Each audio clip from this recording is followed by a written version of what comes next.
2 and word classes, which is on page 103.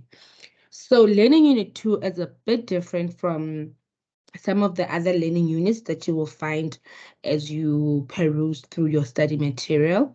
Learning unit 2 is not a theoretical chapter, but it is more of a practical chapter. So what we mean by this? We mean that learning unit 2, learning unit 2 is going to teach you or show you the processes of how you can better reading speed, how you can be a better writer as well. And we all know that the better you are at reading, the better you are at listening. It means that you will be a very good speaker. So you can't be a good speaker and not be a good reader or a good listener. So you need all those two before you can become a good speaker. So the way that you're going to be tested on this chapter in your assignments, because we do not have an examination. So all the assignments that you're going to have, when you're going to be tested for learning unit 2, this will involve just a demonstration of your reading skills. How will that be done? That will be done in a way that you can be given a paragraph whereby you will need to read. And then once you're done reading that, there will be questions that follow. Just to probably will say, given the above scenario, please give us the summary of it, just to see the amount of information that you can get in. Please excuse me for a minute.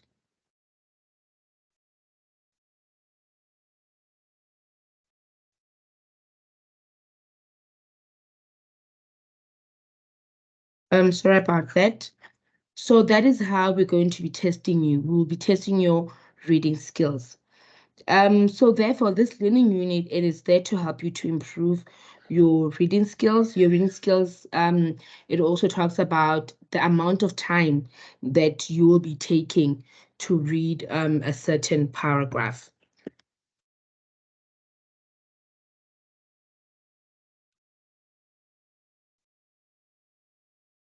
Okay, I'm just trying to. So, as I've said before, these are the learning units that we're going to be focusing on. I've already given you numbers, page numbers to those learning units.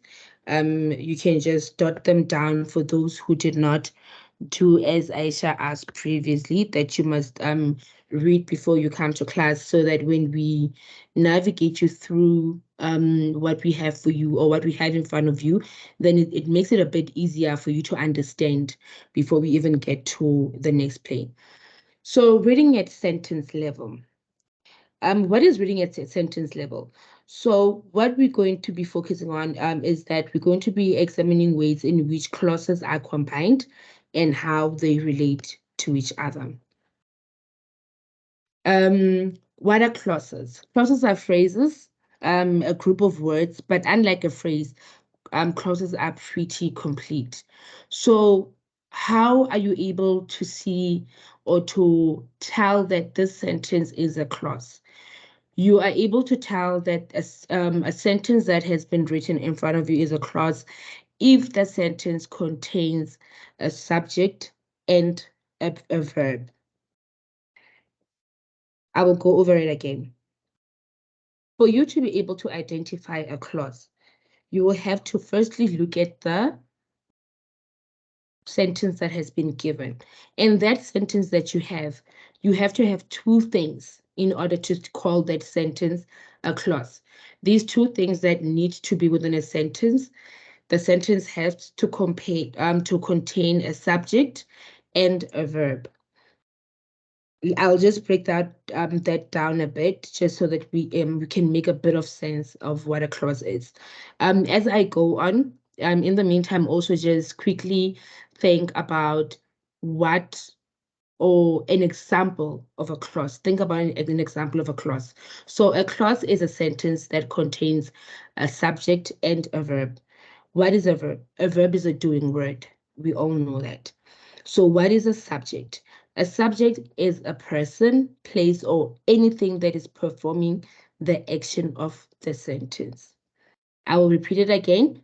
Please come up with, you can put it in the chat room, or you can just by show of raising your hand, and then you can just give us one sentence that contains a subject and a verb so that we can say that this is a clause.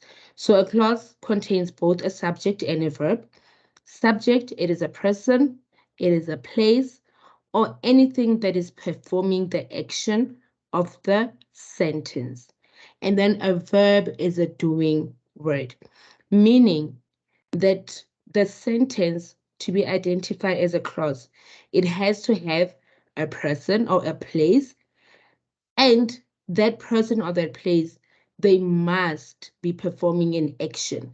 That action within that sentence, that is what we call a verb, because an action, it means that you are physically, you are doing something. There's something that you're doing, even if it's not physical, but you are doing something for it to be called a verb. So I will just I'm going to cross over to your side, students. Can anybody just by show of hand, or even by raising your hand, can we please have 3 students who will give us sentences that we can identify as clauses? If you'd like for me to go through that again, the explanation, I'll be more than happy to do so. Okay, Sarah is dancing, that's correct. Okay, you can unmute yourself and then say your sentence, Bongani. Sorry, sorry. I was going to request that you just read because I couldn't get the gist of what you were. I could hear that you saying the verb, but you said for it to be complete. I couldn't make for the full sentence to say for it to be complete the Okay, elements there. Yes. okay. That's So for a basically clause, sorry. Bongani, for us to call a sentence a clause, it means that that whole sentence, it should have a verb, it should have a subject, right?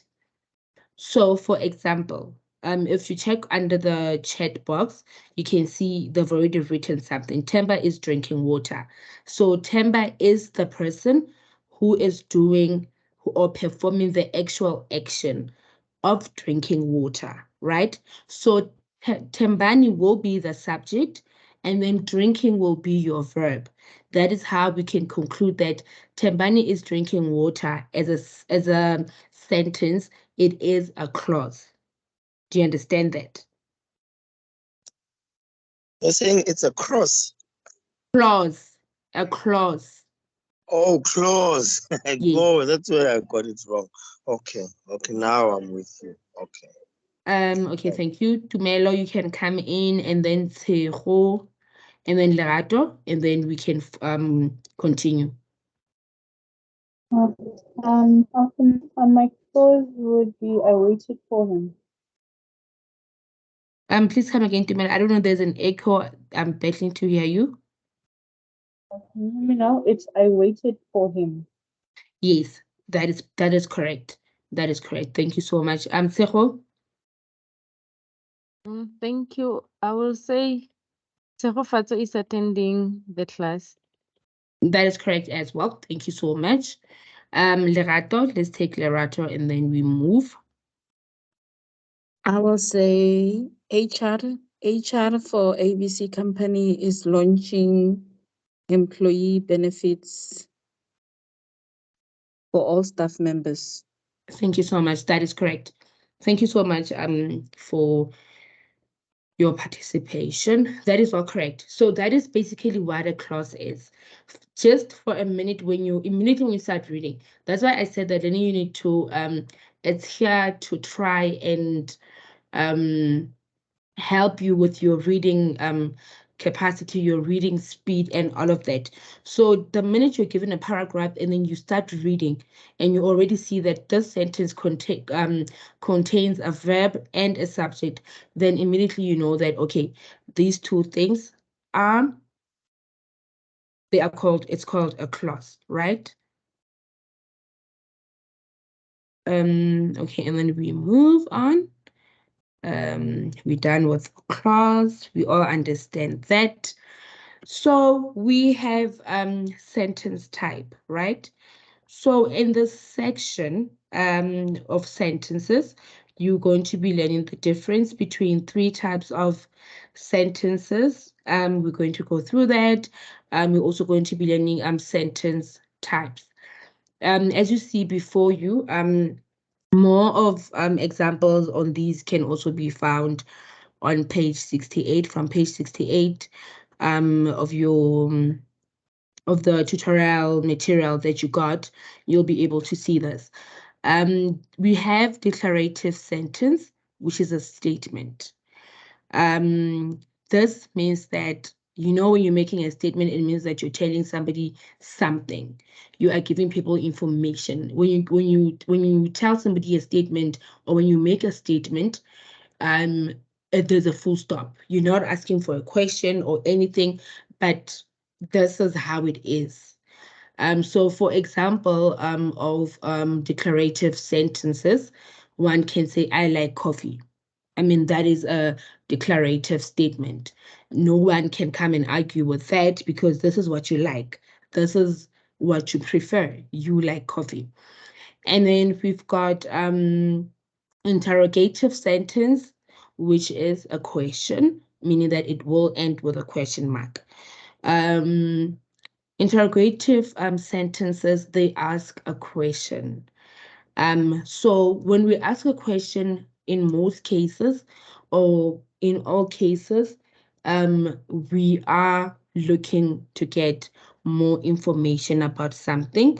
We are looking to find clarity, or to understand a certain statement or somebody better, right? If somebody comes and then they ask me, what is my name? They want, what is it that they want to know? They want to know me better. They want to know how to address me. You understand? And then if somebody comes and throws a question at you, why did you enroll for CBC 1501? You know, they want to know your career choices. They want to know the career path that you want to follow, etc. So those are interrogative sentences. It's always about a question. They always ask questions. We cannot have an interrogative sentence and then it does not end with a question mark, but rather it ends with a full stop, right? And then we move on to imperative sentences. These ones are sentences which command. A sentence that commands, we know that it can be a bit strict at times, right? So these sentences, they give you a command. They tell you what to do. They tell you to do something, and they will end with a full stop or an exclamation mark. And in most cases, when something ends with an exclamation mark, we know that you're out to take this very serious.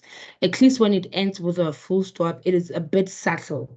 But when I send you an email and at the end of the sentence or whatever that I'm instructing you to do, and I put an exclamation mark, I will definitely raise my eyebrows.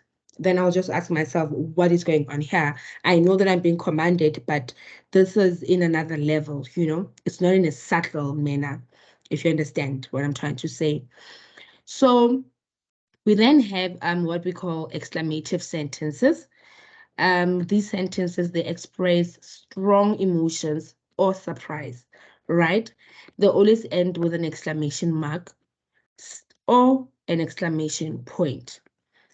Imperative sentences, exclamative sentences, these two, they can end with an exclamation mark.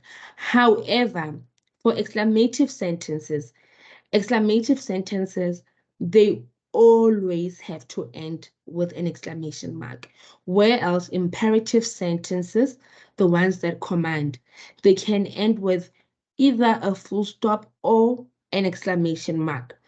So the two punctuation marks, you will use them depending on what is it that you're commanding, who is the kind of relationship that you have with the person that you're commanding, or the person that you're sending this SMS, email, or a text to. Your kind of relationship will guide the exclamation mark that you need to use. And remember, Even when you, if you can go through your tutorial letter 301, where we talk about technical presentation, we always, especially for CBC 1501, it is very, very imperative for us to know the importance of each and every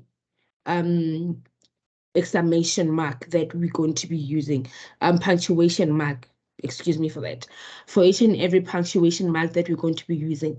Remember that this module, it teaches you so many elements, but what I have taken out that is most important, and I feel it is very important, it is how to communicate within the business context, right? So whatever that we're teaching you here, it is something that you're going to have to be able to apply when you are now doing your practicals.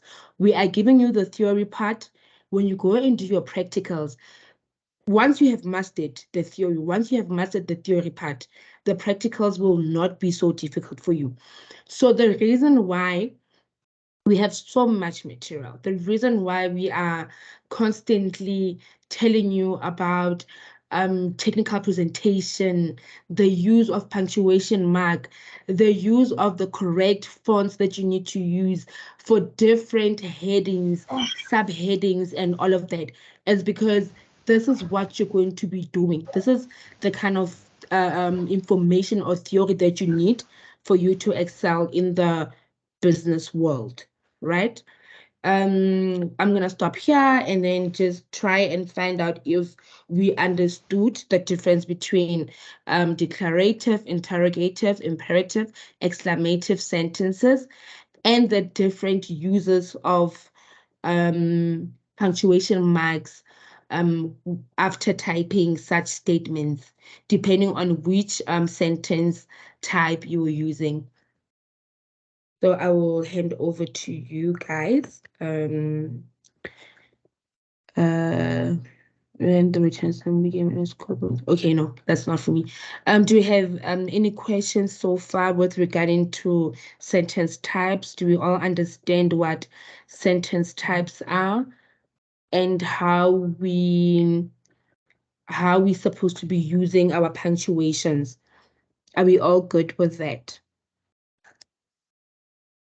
Okay, I think that we're all good with it, so we can move. Thank you so much. Okay. And then there is what we call linking words. What are linking words? We can use linking words to give examples, to add information, to summarize, sequence information, or give a reason or result, right? So linking words are words that we can use in order to make two sentences one sentence, right? So that is linking words. Linking words are the words that you use to link two sentences. You can have two sentences. For example, I enrolled at the University. I enrolled at the University of South Africa. Full stop. This is my third year. This is my third year. This is my last year. This is my completion year for accounting, my accounting degree. And then when you link it, you can say, I have enrolled at the University of South Africa, and this is my completion year for my accounting degree. That is how linking words work. Most of the people, they like using and only, but then we have you can explore. We have so many linking words that you can use instead of using and. Sometimes you need to start now because this is business language.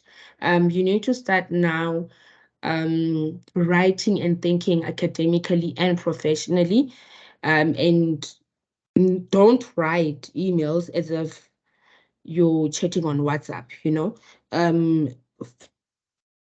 use words that have weight, that carry weight. Use words that also showcase your thinking ability. They showcase that you understand the modules that you have registered for. You can use, in addition to that, I've just registered, I have registered at the University of South Africa, full stop. In addition, comma, and then you finish your sentence, right? So we've got, you can use and, in addition, as well as also, to, furthermore, moreover, in summary. In summary is when you're concluding. So all of these, there are more examples that you can find. And these are just a few that I'm giving to you guys. But if you have went through your study material and study unit 3, then you'll be able to see that there was just, probably it was even half a page full of examples of linking words.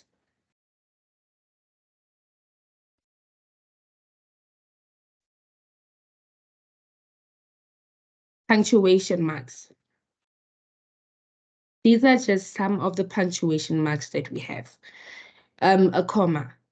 Hence, I said we need to pay attention. You need to pay attention to how we use punctuation marks.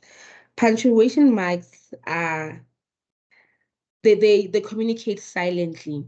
They communicate silently.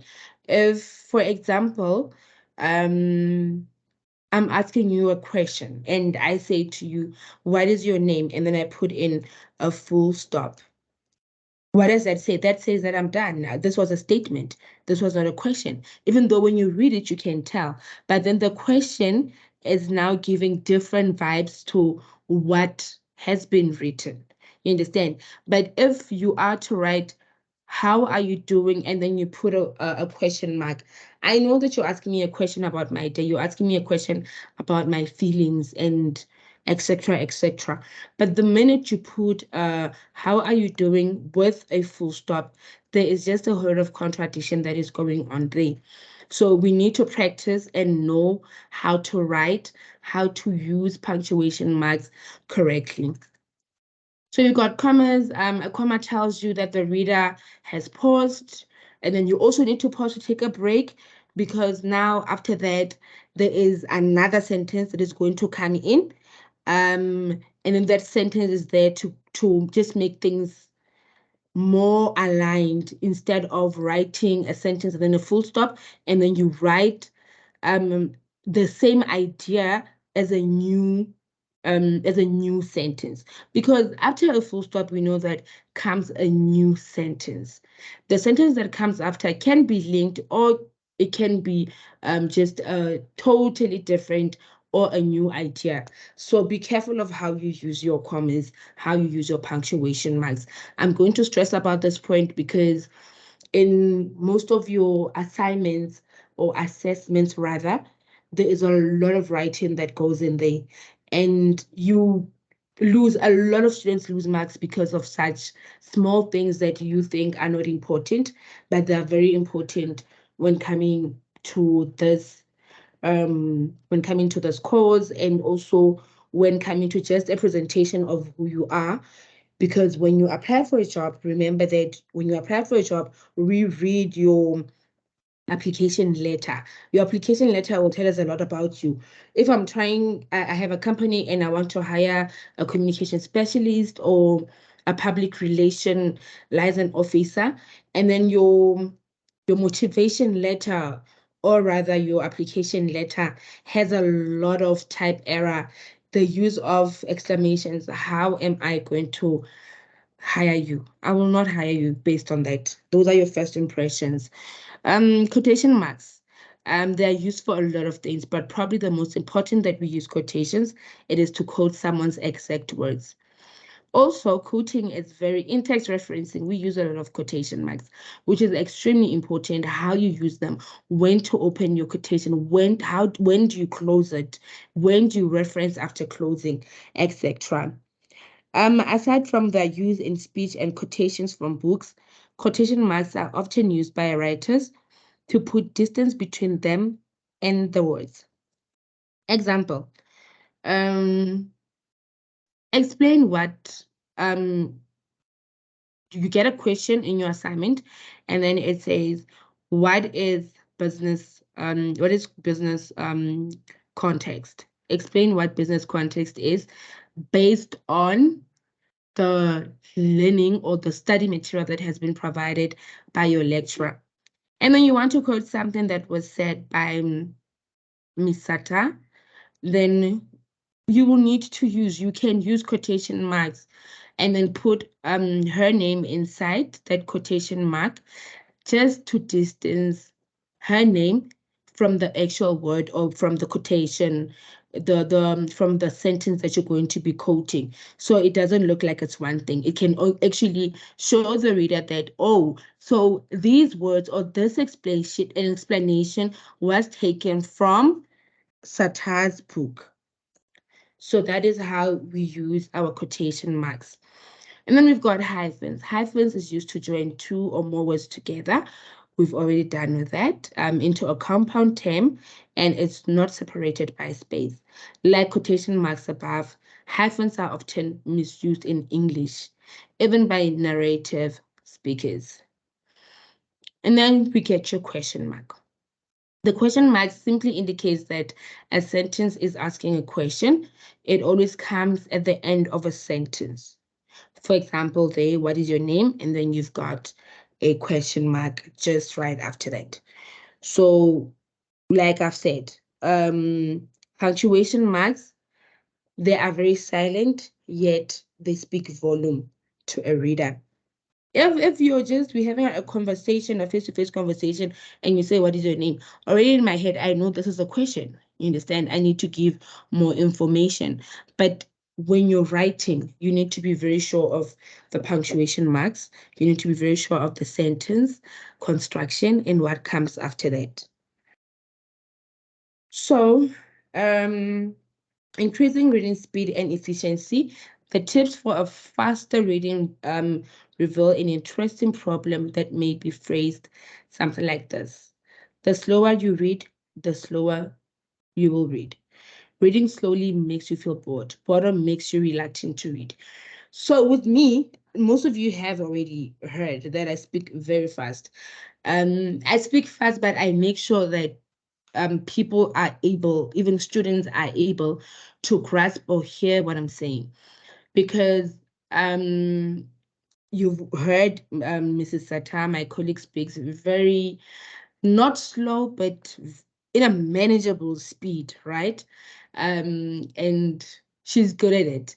But then when coming to me, if I speak slow, and then I start to lose my train of thought, I start to get bored as well. So everything that I do is in fast motion. But trust me, I will always make sure that my listeners, and be it my students, be it my acquaintances, they always understand what I'm saying to them. I speak fast, but I am very clear about what I am saying to everybody. So, sentences. As I've said that this is now our learning unit 3. So in this section, we are going to be learning about the difference between 3 types of sentences, which is simple, compound, and complex. But before I go through this, because study unit 3 is not a lot, and I know that our time is really moving fast. But okay, we have 15 minutes left. Okay, can I just take 5 minutes? Can somebody just summarize to me what study unit 2 was all about?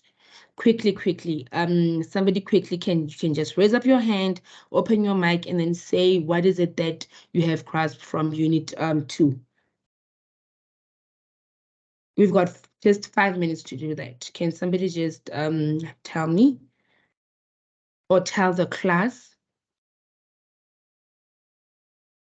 Anybody? Okay. I think nobody wants to speak now. So learning unit 2, it was all about reading at sentence level. Like I said, I have said to you, thank you so much, Dumelo. You can come through. Dumelo?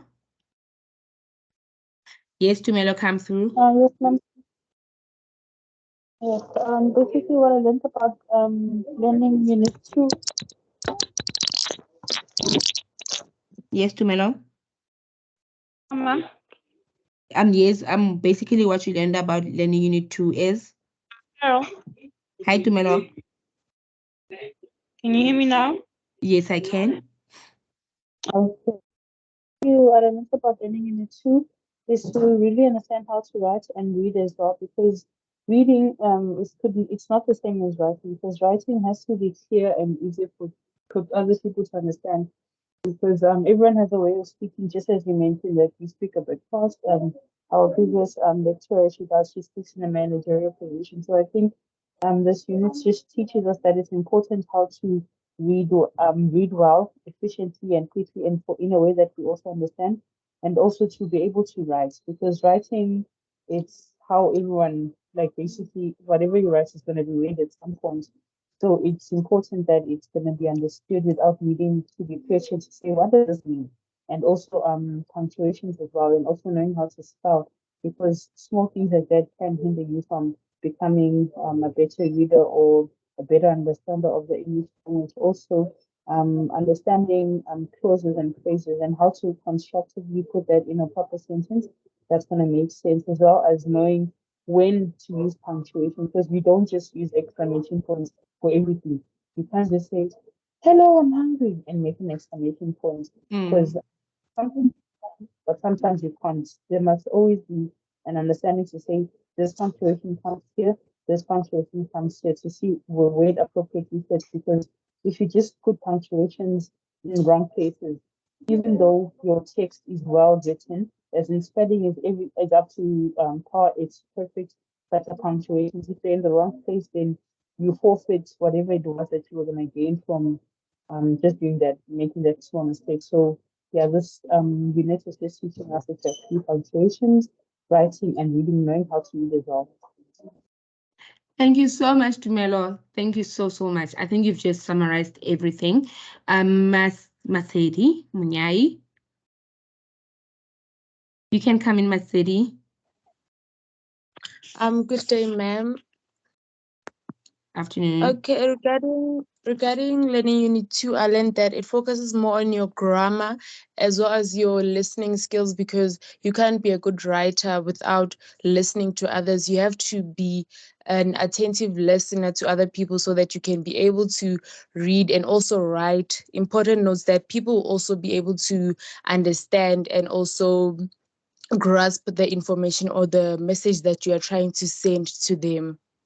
Yes, that's perfect. Thank you so much, Masedi. Thank you so much, guys. So the important thing that you need to really look at from yes, Bongani. Yes, ma'am. I just wanted to know that are we supposed to also be focusing on reading at word level? Because I couldn't get if you did discuss that. Yes, you're supposed to read everything. The study guide, Okay. yeah, you need to go through everything. You don't need to go through only what we touch base on, right? That is why it is always important that at the end of the class, you always go back and peruse the study material, the same learning unit. And then if you have anything that you see and you feel that you do not understand on your own, you're more than welcome to send us an email, or even on the chat box. You're more than welcome to us, and then we will give you clarity. Okay, thank you. You're welcome. Thank you. So as I was saying, we dealt with reading at sentence level. We dealt with what clauses are. We made an example of that. So everything that everybody said, it makes me happy because it shows that you have been listening attentively. So okay, sentences. So we're going on sentences. So on sentences, we only have 3 sentences that we're going to be focusing on, which is your simple, your compound, and complex, right? So these are the 3 types of sentences that we have, which are found on study unit 3, right? So A simple sentence. What is a simple sentence? A simple sentence has one main clause. Remember, inside of Unit 2, we spoke about clauses and we said what a clause is. And then a compound sentence has two main clauses. And a complex sentence has several. So a clause is simply a part of a sentence that could stand on its own, right? That is why they say a simple has only one clause, and then a compound has two clauses, main clauses, and a complex sentence, it has several clauses, and those clauses can stand on their own. So quickly, before our time runs out, let us all read this and then see how we can break it up, right? Economic theory attempts to explain how people behave, comma, and economists can use the utility to analyze consumer choice, although no consumer has ever seen or measured a unit of utility. This sentence can be broken up. So somebody quickly, before our time runs out, can somebody just with a raise of hand come and break this sentence up for us? Just to show understanding. Yes, Matsedi, thank you so much. You can come through. Ma'am, do you want us to break it from the beginning, or we can start it anyway? Started from economic theory from the beginning. Okay, we can say it as economic theory attempts to explain how people behave. It's a statement that is telling us what economic theory is attempting to do. And then the second sentence can be that economics use utility to analyze consumer choice, although no consumer has ever or measured a unit of utility. So I think I've broken it to two sentences. Yes, you've turned it to two sentences, but we can have four sentences from there. Let's just give somebody else a chance. But you're not wrong, you're correct. Let's just give somebody a chance to at least maybe break it into four. Somebody, anybody? Somebody, anybody? Bongani, would you want to try that? Tumelo? Okay, nobody wants to try. So this sentence can be broken up in this manner. Economic theory attempts to explain how people behave. That's full stop. That's your first sentence. Economics can use utility to analyze consumer choice. Full stop. That is your second. No consumer has ever seen or measured a unit of utility, right? Or you can just say no consumer has ever seen a unit of utility. That's your full stop. And then again, no consumer has ever measured a unit of utility. So this sentence can be broken up, right? And we did break it up indeed. So this goes to show that this is a complex sentence. But in this complex sentence, we were able to break it up into a simple sentence, which is economic theory attempts to explain how people behave. One main clause, right? So when you are out spotting clauses, all you need to ask yourself is, could this part of a sentence stand alone on its own as a sentence? And does it even make sense? So the important part is to see if a sentence can stand alone from a paragraph, can stand alone as a sentence on its own, and also the important part, can it really make sense? So sentence elements. The main elements of a sentence, they comprise of subject, verb, objective, adverbial, and complement. We've already touched base on subject and verbs from when we were still talking about study unit 2, and then we were focusing on clauses. Then a clause is made up of a subject and a verb. So this is just an example of how to break it down into the main elements of a sentence. So more cars will be repossessed as a result of economic downturn. We can see from that first sentence, we've got your subject, you've got your verb, and you've got your adverbial. And then university grants may not be used to pay for food, clothing, and entertainment. Also there, we can see that there's an object, there's a verb, and then there's a subject. So sentence elements are only those 5, which is subject, verb, object, adverbial, and complement. So those are your sentence elements. So this is just to say to you guys that please do remember that you need to continue reading all the online resources to better understand this module. The module has enough and sufficient study materials. All that you need to do so that you cannot be overwhelmed with the course itself is that you need to time your things. You need to have planning. Good planning will make sure that you execute all of the assignments or assessments rather that you have. Also remember that we're going to have the next class, which is on the 18th of August, which is going to be next week, Thursday. No, I'm so sorry about that. Not the 18th, but it's going to be on the 17th. The 18th is on Friday. It's going to be on the 17th of August, from 1 until 2 again. Please do go back again and read the study units that we've touched base on. Also prepare for the next class by reading your study unit 4, and then you can be ready. Immediately when you come to class, you already know the questions that you've got lined up. Even if a lecturer does not touch base on a certain due to time constraints, then you know that you can just quickly ask a question. And then also remember that okay, my colleague just uploaded the link for the classes, so you need to join that link so that each and every time when we have a class, then you are in the class. Also remember to join Telegram, as I feel that it will save time, it will save you time, and it will keep you abreast of everything that is happening within the CBC 1501. Yes, Bongani, you can come through. Okay, I see that there's a quiz that's going to be open on from the 15th to the 18th. Will it be only focusing on units 1 to 3, or No. that's not just like I said, Bongani, previously, right? You need to study all the study units that you're given, right? All the 11 study units, you need to study them.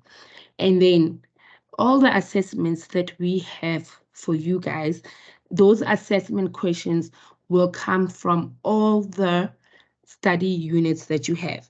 You might find that in the quiz, the first question comes from study unit 11, and then your second comes from study unit 5. So just make sure that you go through your you go through your learning units, and then you read them to understand them. Carol, I think he was asking about the first quiz. The first quiz only focuses on learning units 1 and 2. Oh, It's the written first one. Oh, the first one he was talking about, yes.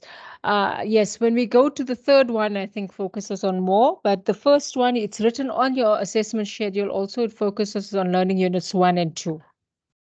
Oh, okay. No, thank you so much, A, for that. No problem. Thank you. Okay. So, do we have any questions? Do we have any comments before we close off?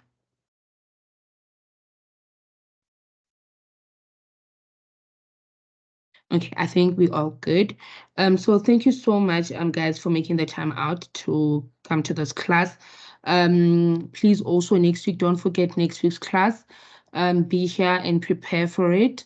The link to the recorded class will be posted on the first page when you get to your dashboard. I think also if you can come in. You also posting on, are you posting on YouTube as well? Oh no, listen, I usually upload all the videos on YouTube. It makes it easier for all the students to access, and it's also more stable to watch on, but it's unlisted videos, but all the links are on Moodle. You don't have to go the link will lead you to the YouTube site. So you don't have to go anywhere else looking for the videos. You won't find it because they're unlisted. I usually post all the links on the welcome page on my UNISA under the classes schedule, as well as in a section called classes and videos. I've actually posted the link to the first video in this chat as well and on the Teams class, because if you watch that, I actually give you a tour of where to find everything, all your resources, and I tell you everything. So it's important to watch that to check where to find everything so you're not lost and you have all your resources, okay? I hope that helps. Thoropat, you can come in. Thank you, ma'am. I want to ask about the link for the class. Do we need to join the link so that communications will be sent on the what that means, or Are you Yes, talking about? Oh, sorry, you can go. oh, sorry, Carol, I shouldn't have interrupted. I've posted 2 links there. You'll see the link one is to the Teams class. If you join that, I'm trying to put all the students in the Teams class. So if I have to send an announcement or something, it's on the Teams class as well. Sometimes if Moodle is down or something, you have that Teams class. And I'll see how to address it. We post the links to the classes there as well. So in case you miss something or important information. So please click on that link and join the Teams class. We're going to be talking on the class, so the whole class, all 2,000 students will be on that class. So it makes it easier for me to communicate with you simultaneously, all right? I hope that helps. yeah, I'm struggling to log in. So where do I find the link on my module? What do you mean you're looking for, you're struggling to log in where? Now my when I press UNISA. it, when I press the link, I have to accept your link first. You click on that link and it comes to me. I have to accept you. Then you will be on that. You're talking of the Teams link, right? yes, the Teams link. Yes. Once you click on that link, you ask to be accepted to the team, and then I will accept your request. All right. Did you just click on it now? Yes, it says, looks like the team or channel you are looking for doesn't exist. Please contact the team owner or try again later. Did anybody else get that? Because I got a few requests there. Let me I see. got a few as well. Yeah, I don't. Is anybody else having an issue with that? No, I don't know. Try it again and see. Otherwise, just give me your serial number and I'll add you to the class. Okay, should I leave it on the chat or say You it can now? leave it in the chat. Let me see. Okay.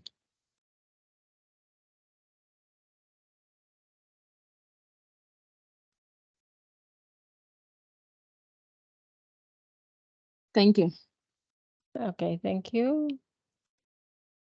Have you activated your MyLife account, email account? If you have not activated your MyLife email account, it's difficult for us to find you.